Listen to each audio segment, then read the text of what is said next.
నటుడు శివాజీపై ప్రకాష్ రాజ్ తీవ్ర ఆగ్రహం వ్యక్తం చేశారు. శివాజీ ఒళ్ళు దగ్గర పెట్టుకొని మాట్లాడాలన్నారు. మహిళలంటే శివాజీ ఏమనుకున్నాడు అంటూ మండిపడ్డారు. శివాజీ మాట్లాడింది ఖచ్చితంగా తప్పే అన్నారు ప్రకాష్ రాజ్. శివాజీ వ్యాఖ్యలు సభ్య సమాజం తలదించుకునేలా ఉన్నాయన్నారు. నీకు వేదిక ఇచ్చింది ఇష్టానుసారం మాట్లాడటానికి కాదన్నారు.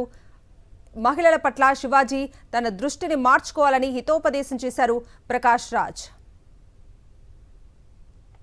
సమర్థించడం ఏంటంటే అంత చెత్తగా మాట్లాడితే ఆడవాళ్ళు అంటే ఏమనుకుంటున్నారు? మీరు మీలో ఉన్నదే బయట వస్తుంది. మీరు ఒక వేదిక మీద మాట్లాడుతున్నప్పుడు మీకు ఉండాలి.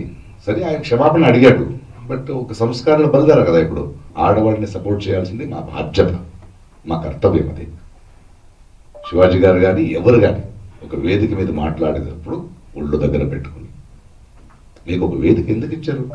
ఇప్పుడే ట్వీట్ చేశాను అనసూయగా, నువ్వు స్ట్రాంగ్గా ఉండు. ఆ సంస్కారాల అసహ్యం తెలుస్తుంది నాకు. నన్ను అదే తిడుతుంటారు. ప్రకాష్ రాజ్ గారు మీరు ఎందుకు మాట్లాడరాళ్ళు? అమ్మని లాక్తారు, చెల్లిని లాక్తారు, కూతురు లాక్తారు. అంటే వాళ్ళ బ్రెయిన్ ఎక్కడుందో అక్కడే మాట్లాడతారు వాళ్ళు.